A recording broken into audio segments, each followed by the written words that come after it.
Hello, everybody, and welcome to our webinar today on meta programs. Today is our second of two webinars discussing meta programs and what they do for communication. As some of you know, our first webinar was on direction sorting and comfort zones, and you can find that on our website or our YouTube channel. Today, Rebecca will be discussing with you frame of reference, relationship sorts, and decision making. So without further delay, I will open it up to Miss Rebecca Monet. Thanks, Aubrey. Welcome, everyone. So we're really excited to have you today. I'm told there are 97 folks registered for this event, so that tells us there's lots of curiosity about the SpotOn profile as well as these new meta programs that we just rolled out. So let's go back a little bit. What are meta programs? Meta programs are mental filters that each of us use to process massive amounts of data and narrow it down to come to certain conclusions. And then, of course, those conclusions bring us to certain decisions and or behaviors. Now, those meta programs are usually unconscious to us as individuals and certainly unconscious to someone else. So by understanding these unconscious filters, you will be better prepared to interact with your prospective franchisee and move them through the process. So if we know how they filter information, we can provide that information in the way that makes sense. Let me give you kind of a crazy example so you get an idea of what I mean by filters. Let's assume for just a second you're in the market for a new car. And you have in mind a particular car. It's a certain color, it's a certain make and model.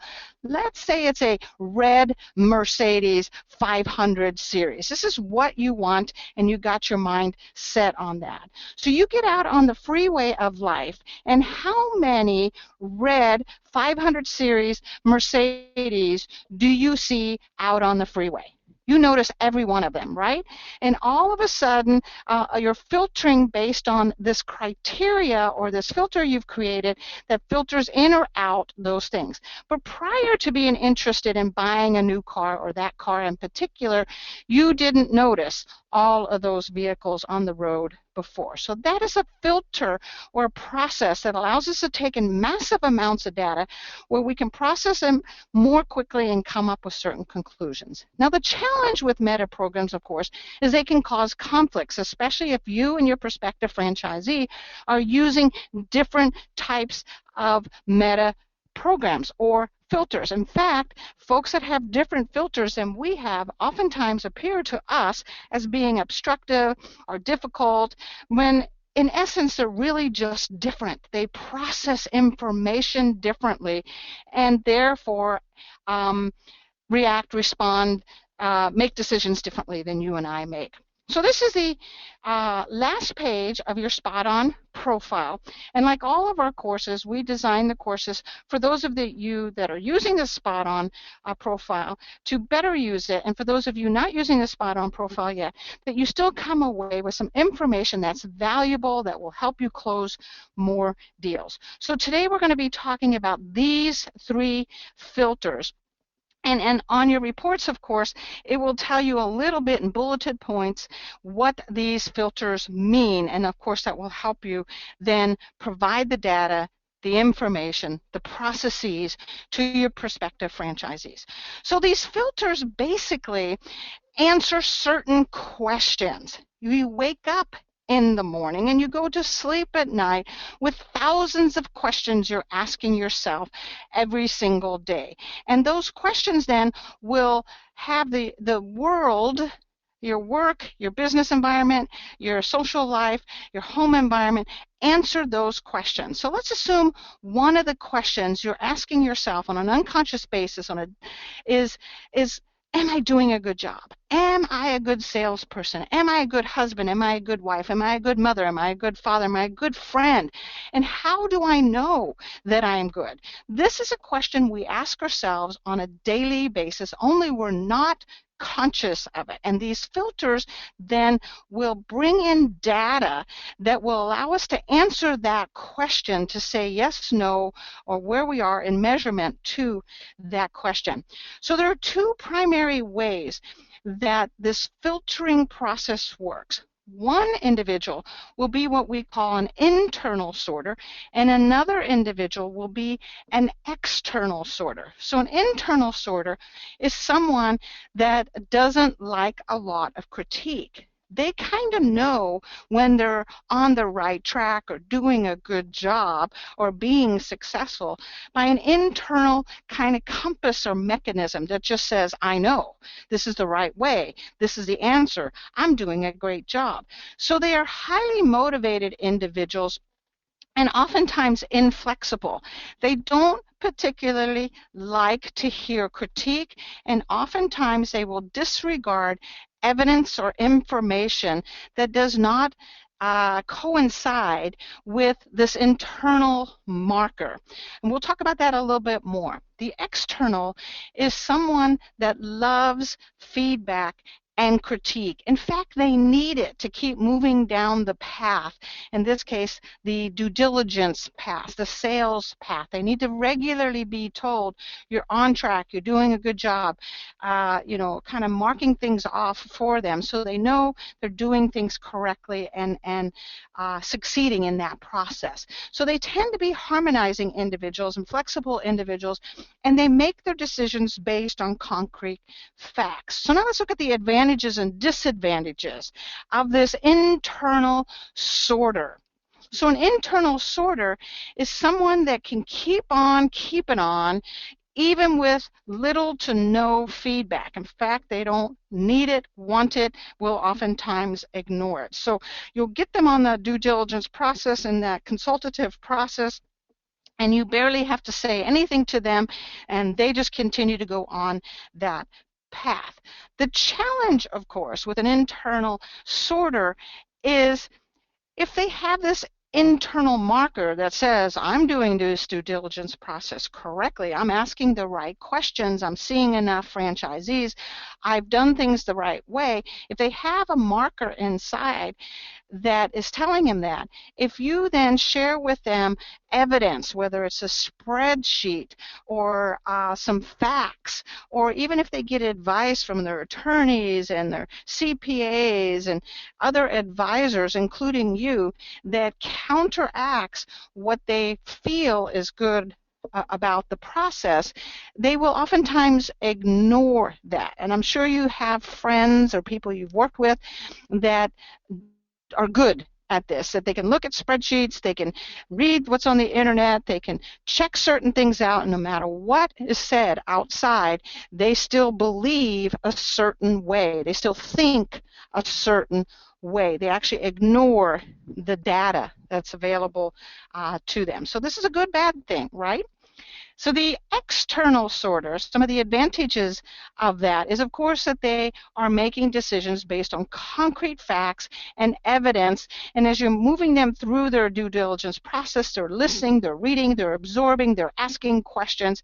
And as long as the information keeps coming from that external source, they're going to continue to feel motivated and go down that process, knowing they're doing what's right and best for them. One of the challenges, however, with the external sorter is they oftentimes get stressed when there's not a lot of feedback and they're not given some information that they're going through the process well, and they're on target. And as sales development guys and gals and franchise brokers in this room, this is important to give the external that feedback he or she needs to know they're doing this correctly, they're doing it right. The challenge, of course, is if they don't get that feedback, whatever that feedback is, then they kind of hit a wall and they get indecisive. So a couple of little trade secrets, and I'm going to tell you a little story about myself, which I'm an external sorter. So if you want to do more deals, one of the tips I would give you is if you're working with someone who scores as an internal sorter, then you want to play to that what appears to be overconfidence. You want to let them know, hey, there's no one that knows better than you, Joe, what's going to be right for you. I know as soon as you see it, you're going to know what's up and what's right, and you're going to do exactly what needs to be done to get to a good decision. So play to that over confidence. If you're working with an external sorter, just know that it's going to be imperative that you know what those external influences are that helps them make a decision.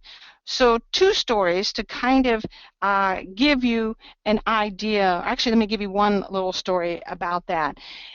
Years ago, I taught a sales class in New York City, a room of 82 sales professionals. And I spent a couple of days with them, and at the end I gave them a survey, asking them what was the best part, how I could get better, all those kinds of questions instructors frequently give. And I got all the assessments back, and at the end of the day, I put them together, and I get on an airplane, and I head back to San Diego. And I read every one of those surveys. And 81 of the 82 basically said something to this effect. This is fabulous. This will transform the way I do business. I know I'll do more deals. Thank you so much. Yada, yada, yada, yada. All positive feedback. And one said, I have no clue what you're talking about. You use such big words. I have no idea how to apply this. And basically, the feedback was no more big words, right? So I was devastated. I went to a friend of mine who was in a similar business, and I said, you know what, I think I'm in the wrong career. I think I should try something different. I'm obviously not a good trainer. And her name was Marilyn, and Marilyn says, why? What happened? And I explained that I had 81 things, and one of them said this thing that I used too big of words, and they couldn't understand me, and I should find a different career. External sorter, right? I am sorting based on what my students are saying. So even though 81 said one thing and one said another, the external oftentimes will get a single piece of data and go askew. So Marilyn taught me something, and that was that sometimes you want to use an internal sort and sometimes you want to use an external sort, or a combination of those things. So you want to use the frame of reference that your prospective franchisee is using. You want to go with the path of least resistance. If they're external, find out where are they getting their data. Do they put a lot of stock in what their attorney says? Do they have a brother-in-law they trust that's giving them feedback? Is it the internet? Is it the news? What is it? Where are they getting the information? And make sure that you include that individual within that process. So if it's a wife, if it's a husband, if it's an attorney, if it's a father-in-law, if possible, have them be part of those conversations. And if not, make sure in that process that you ask them, what does your father-in-law think of this? If they're external, what's your wife saying? What's your attorney's feedback on this? So make sure you know what the feedback is so you can manage that process. So this is for the external. For the internal, of course, you're not going to have to worry about that quite as much. So a couple of tips regarding the frame of reference tips. Some of your prospects are going to score balance. That would be ideal, right? If I had been more balanced, not so external, I had a little bit more internal. This was 20 some years ago, now I am more balanced. So this would be perfect, right? So, but not everybody is. So in that case, we're going to communicate things like, Joe, as you consider what you think about this business, and you also kind of listen to and hear or get some feedback from others, here's what you may discover. So you're taking them through this process of weighing things out. Now, if they're external, things you may be able to say is, consider what others would do in this situation, or in this project, or in this scenario. So set it up where they can imagine what others would say or think or what feedback they're going to hear. This is both in a positive and a negative way, depending on how you want to get in the mood. And of course, more importantly, get that other person involved, if it is indeed another person. If they're an internal sorter, listen, Joe, I can't convince you of anything. I know that. I know that about you. You've had a very successful career. You're a smart guy. Only you will know for sure if this is a good fit for you. So you validate it, and at the same time, you're encouraging them to move down that process. The internal with a little bit of an external check. As you check inside, Joe, for that feeling that you just know is right. And you then also look around to hear what those franchisees say, and these numbers make sense. It'll indicate to you if this is right business for you and if this is the right decision for you. So now let's look at the second meta program today. It's called the relationship sort. So you're looking at 3 chairs here, and quickly, I'm going to ask you, what is the relationship of these 3 objects? Are they the same? Are they different? In what ways are they the same? In what ways are they different? Again, these are questions we are asking every day. Those of you dating, those of you hiring people for employees, you are sorting by this relationship sort where you're constantly going, this applicant is a lot like that applicant, or that guy that I'm dating reminds me of my Uncle Louie. So we're always doing this kind of compare contrast. It's called a relationship sort. So some of us sort by sameness, how things are the same, and some of us sort by differences. So this is, again, where you're going to find it on your meta programs. This prospect, of course, is a sameness sorter. So a sameness sorter, someone that looks at things and compares them and says, oh, they're a lot alike. They're similar. They notice everything that's the same. The 3 chairs, they're all the same height. They're all green. They all had, a gold circle on them. They all look very uncomfortable. Whatever it is, they noticed everything that was the same. So when they're looking at businesses, they're going to notice the similarities and not the differences. So they're always going to be sorting based on that. Now, just so you know, someone with a sameness sort, or what we call a matching sort, has a very low tolerance for change. And when they do change, it's very slow. So this is a guy or gal, typically, who's a solid sameness matcher, will oftentimes take 15 to 20 years before they can have any kind of revolutionary or dramatic change in their life. This is the guy, this is the gal who's been in their career, they've worked themselves up that corporate ladder, and all of a sudden, one day, the light bulb goes off that they've hit that glass ceiling, and it's time to do something different, right? You see a lot of these folks. So they're not changing every couple of years, but every 15 to 20 years, which isn't that often. The difference individual is what we call a mismatcher.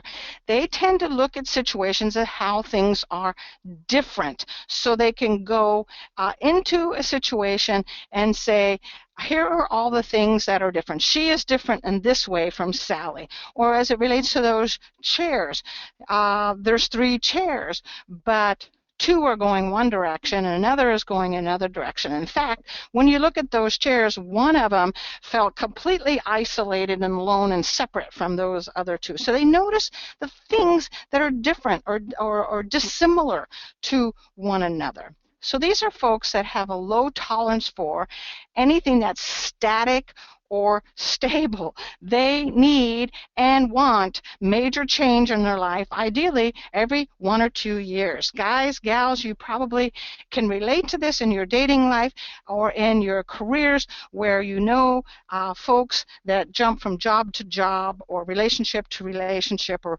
idea to idea, whether it's this business opportunity or that MLM. You know these types of people, and it's always, this is different, this is unique, this is, not at all like that other thing or guy or job that I had in the past.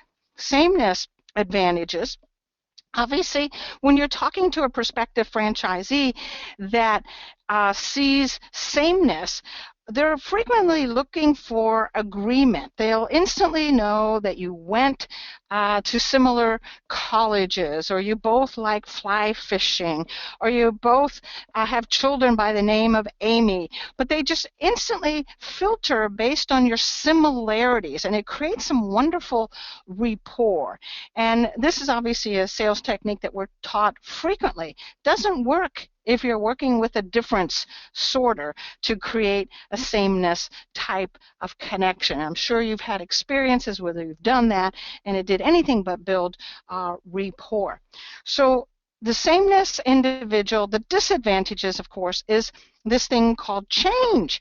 They don't like it. It's very stressful for them. So it's going to take on your end of things some finesse as a franchise development guy, a franchise broker, to make them feel safe going through this change, which of course I know you do a good job of. Let's talk about the difference sorter or the mismatcher. Now there are some distinct advantages to someone who sorts by things that are different. And one of those things is they tend to be very creative, kind of that critic or devil's advocate. And folks that have a strong difference filter oftentimes also make good inventors and entrepreneurs. They have a way of seeing opportunity and seeing the tiny little thing that's a little bit unique or different. The problem with a difference sorter is oftentimes they focus on problems and they focus on the differences. And so they could be in a board meeting, right? And there's this great idea that's been thrown out there, and you've got a mismatcher sitting at that board table, and instantly he can tell you all the flaws in that idea. And so they can ruin the most promising idea because they can see the reason it won't work, or the reason this is going to be a challenge, or why this is different, or why that. So this is obviously a slight disadvantage. And naturally, because of that, oftentimes they're considered difficult and maybe even be a little bit unpopular if you're too much of a mismatcher. Now here's another piece, and guys, you've seen this in your sales and consultative process.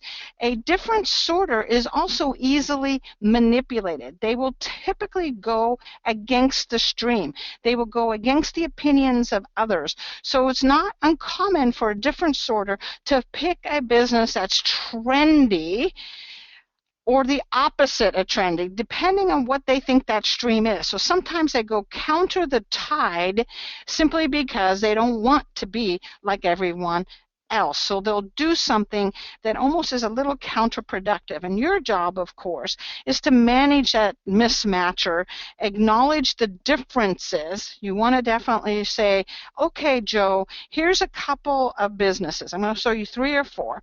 Here's where this one is unique from this one, and this one is unique and different from that one. And here's a couple of challenges with this one versus that one. So you're not going to share with them how they are similar. You're going to show them how they are different and highlight that, because the different sorter is going to truly appreciate that. The opposite is true, of course, with the sameness sorter. With the sameness sorter, you're going to choose 3 or 4 businesses if you're a broker, and you're going to show them how they are all the same. Ideally, the same as all the good things they had in their business. So whether you're a franchise development guy or you're a broker, this is important. So they're going to be asking, how is this business the same as the job that I'm leaving? Show me that it is safe. Show me that I'll get recognition.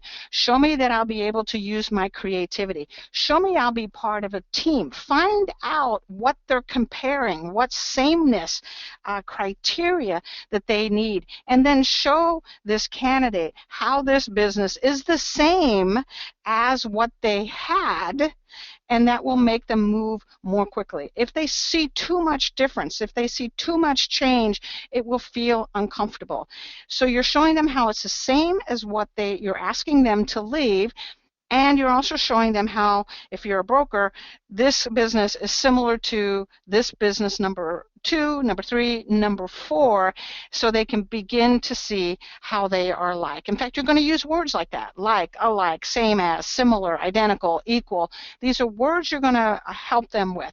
If you're a different sorter, please be sensitive to the sameness sorter and vice versa. So remember, the different sorter needs a lot of change. So if you're working with a different sorter or mismatcher, you're going to want to show them a business that is kind of always on top of things. They got their finger on the pulse of the market. They're coming out with new products, new services.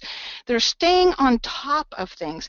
A different sorter, the last thing they want is things that are static and boring. They need change. So don't put them in a business that doesn't have that forever moving, revolutionizing, change feeling. So show them businesses. Look, here's a business where this franchisor is keeping on top of things. They're better at this. They do more of that. They're faster at that. In fact, they're always paying attention to what's going on in the marketplace. Also, find them a business where their day-to-day life is, of course, having a certain amount of change so they don't get bored. Sameness, then difference. Of course, so we have some people that say those chairs, they're all green, they all have a yellow dot on them. But one was going a different direction, was set up a little bit different. So that's the sameness and then difference. So these are folks that need a gradual change, usually every 5 to 7 years. We see this in franchising, where you have a franchisee that looks for master opportunities, regional opportunities, or multi-unit opportunities where they can get in 5 to 7 years, boom, hit it big, and then they want an exit strategy to get out of there. They're not those long-term players that are going to be there 20 or 25 years, right? So we're also going to show them businesses where they can do that, but we're going to show them businesses where things are going to be evolving and changing and going through the process. And we're going to show them how these 3 or 4 businesses we're showing them have a lot of things in common. They all have a similar culture. They're all at the similar stage of growth. They all have a similar set of values. But here are some differences amongst them. And if you're a franchisor, you're going to show them how your company is the same as your competitors, but with some unique differences. And this is why you are better. And you're going to show them those opportunities. Same with differences, then sameness. So we just do it kind of in reverse, right? The difference, then sameness, our change is usually going to be every 3 to 4 years. So in this case, we're going to show them a business where there's a lot of variety, a lot of change, and they need to know that the franchisor is constantly evolving and changing. So we're going to show them how unique and different we are from our competitors or from other business models altogether. And then at the same time, we're going to show them how things are the same, either the same as the business they're leaving or the jobs they're leaving, or the same as other things that make them feel safe and secure. Let's move now to the third meta program, the decision-making filter.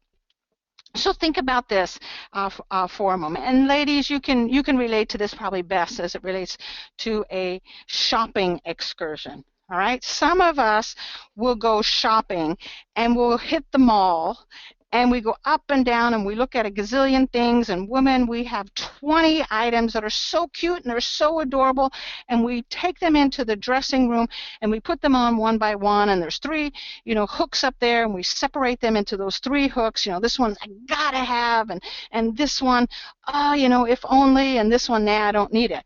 But there's this whole kind of decision-making process that we go through. And guys, many of you, and this is not just gender specific, I'm just kind of exaggerating a little bit, you may have more of a targeted, this is on my shopping list, I have to have these 3 things. I have to have antifreeze, and I have to have rope, and I have to have whatever it is. You have your precise agenda, you know the exact shop you're going to go to, and you pick it up, and there you have it. So this decision-making strategy is unique from person to person. And if we know what it is, we can help our prospective franchisee get through that decision-making process more easily. So some of us are what we call optional decision makers, and some of us are more procedural. So an optional decision maker needs, likes, must have many choices. They're frequently slow to decision because they want to look at, 18 different franchises that you're going to show them as a broker, and then they're also going to do their own research and find some additional, and then they're going to go talk to people in their local marketplace, and then they're going to decide maybe this, maybe that. So the optional just needs a lot of options. So this will sometimes cause them to be slow in their decision-making process. So their focus, the question they're sort of answering is there a better one? So let's go back to a scenario that makes some sense. So you have a guy, and he has this lovely girlfriend. She's blonde, and she's tall, and she's leggy, and she's smart, right? But he's an optional. And he, in the back of his mind, has this filter going on. Is there a better one? So imagine waking up and going to sleep with that. You have the perfect one, but he doesn't know it because he's always asking, is there a better one? So over here is a brunette and a redhead and, a petite one and whatever. It changes every day. So the optional buyer needs a lot of options. And the question they're asking, is there a better one?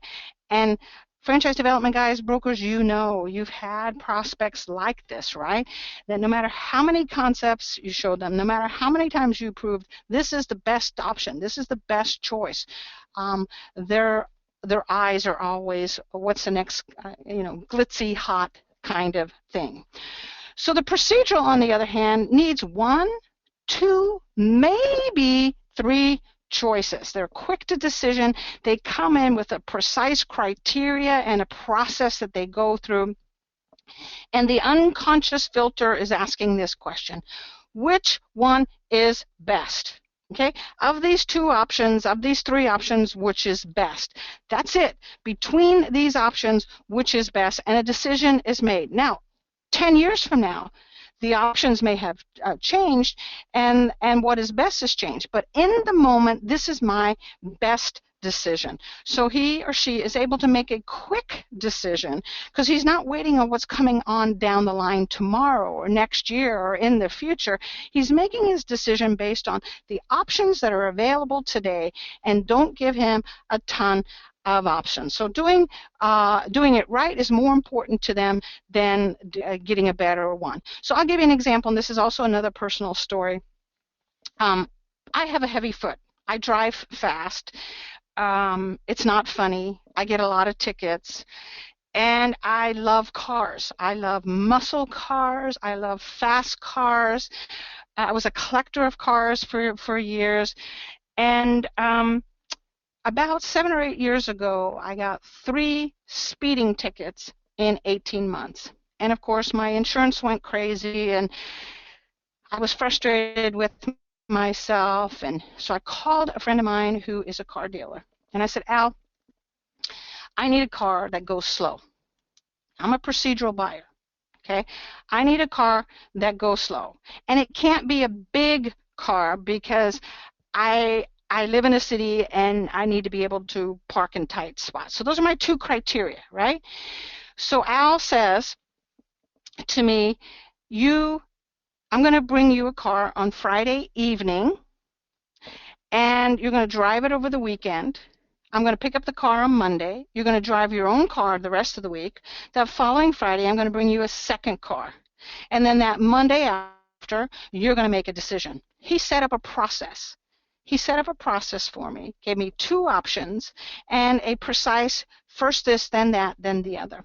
So naturally, he brought me the first car. It was a low to the ground, hug the curve kind of car. It was small, it was fast, it was fun, and I was in love the minute I got behind the wheel. And so I called him the very next day and I said, Al, no need for you to bring me that second car. I've made my decision. I want this car. He said, absolutely not. He said, we had a deal. The process was, you keep this car over the weekend, drive your car during the week, I'll bring you a second car, the following week you make a decision. That's our agreement, so you will follow through. So sure enough, we went through the whole process. He brings me a second car the next week, and it is this boring, white C230 Mercedes. It's boxy, it's boring, and the minute I got into that car, I swear to you, I aged 15 years, which is exactly what I needed to slow down. Suffice it to say, you know which car I bought because I'm a procedural and I had two criteria, small and slow. That's what I wanted. So let's look at kind of the advantages and disadvantages of this optional versus procedural decision maker. So the optional, of course, gets to explore lots of choices. He or she can break all the rules. In fact, if you've ever been in a negotiation with an optional, they'll come up with 10,000 different ways to do something, 10,000 different ways to sign that contract or negotiate that territory, those whatever it is. They're very good at it. The problem with the optional, of course, is it's hard for them to make decisions, and frequently they will procrastinate. And they've taken up a ton of your time and look a lot like looky-loos to you. Never mind, they also like to reinvent the wheel, and they oftentimes see shiny little objects like crows, and they get easily distracted. So the procedural, on the other hand, likes things efficient, effective, and there's all kinds of checklists and processes in place, and they follow those processes. And franchisors, those of you that have processes, know that this works. And brokers, you too need to have a process, even if it's a crazy process. Create a process, and your procedural will be able to follow it. And I'm going to show you how to get someone that needs a lot of options and how to have them follow a process also. So the procedural, unfortunately, sometimes gets caught up in the bureaucracy of the lists and the right way to do things and all of that. So if you don't have a process, then they make up the process. They make up their own due diligence and research process, and they'll take control in many ways. So again, I recommend you have a process, and the minute they're finished one process, a way for them to know, check that piece of the process is done. You've talked to all the franchisees, great.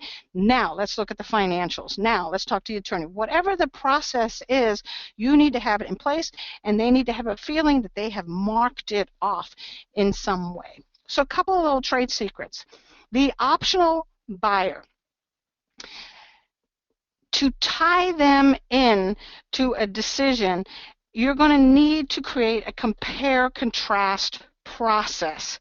You need to help them come up with criteria and some kind of a list. So the optional is always comparing, contrasting, right? Because they're saying, is there a better one? Is there a better one? Is there a better one? So you need to show them that here's the three businesses you're looking at, or three different ways to grow that market, and do a compare contrast. Here's option one, here's option two, check, check, which is the best option. So it might look something like this, guys, where you literally take from the SpotOn profile or come up with your own system. I'm just sharing this one, where you show them company A, company B, company C, or option A, option B, option C, and how to grow a territory. And show them, here you are, you're an emulator, you do really well in stage 2 and 3 companies, you have very strong admin and marketing skills, you're not kind of average at compliance, so we don't want something that's going to tie you down too much. You're really good at consultative sales. You're going to be best at a single or multi-unit thing. You want few employees. You want regular hours. You want legacy income. You want a business-to-business opportunity, and this list could be massive, right? And then you take them company A, company B, company C. This will help the optional do a compare contrast and force them into a process. Otherwise, they're going to keep throwing things out. You could have it as simple as this, a yes or no kind of checklist. In this case, few employees, regulated hours, equity, business to business, visible and prestigious, little back office. Make that list, help them come up with that list. And that list needs to be a list that you either pull from that SpotOn profile, which is going to help you about 80% of the way, and a list that they have collaborated with you on. So again, whose filters matter, not yours. If you are a procedural and you're working with an optional, you're going to have to show them options. That's just life. But you can tie them into a process where they look at those options rationally, where the criteria doesn't change. And you've seen this, right? Where you have an optional buyer who looks at this business. Oh, I love this business because I have my autonomy and I can be flexible and I can be creative. And oh, I like this business over here. It's really cool too because it's got a strong brand recognition and I can get a multiple unit territory and it's a management business. And I like this business over here also. And this happens. So bring them in, both the procedural and the optional, into a more process-oriented situation. So some things you can do, whether you're using the SpotOn tool or not, is to begin to ask, how will you know when you've found the right business? I know you guys are already asking this, but take some notes and have them describe what those things are. Find a way to quantify them. So how will you know when you found the right business? Oh, I just get a gut feeling. That's usually an internal sorter, right? How will you know when you found the right business? Well, when it has a proven track record, when my wife can come into the business also, when the franchisees say some really wonderful things about it. It's an external sorter, right? So all of these pieces of information you should be taking notes on, put it into a spreadsheet, and help them process and do a compare contrast. So if there's a tug of war between you and your client, it's usually a tug of war around either their values or their meta programs. And today we're talking about the meta programs. So it's the easiest piece to adapt. And I want you to think about this for a second. The meta programs is part of what we call our 4th C, communication. The SpotOn tool helps determine compatibility between a franchisee and a franchisor. It helps elicit the core competencies so we can find complementary competencies between the franchisee and the franchisor. It elicits the capacity of that franchisee. Is he or she someone that should stay in corporate America, or is he going to be a regional developer? What is his true capacity? And the meta programs are part of the 4th C, the communication. So the communication piece is vital in moving people through this process, but it is not part of what makes someone compatible. How they make their decisions, how many options they need to look at, and those kinds of things, whether they're sameness or their difference, those things don't affect their potential as a franchisee or even their compatibility.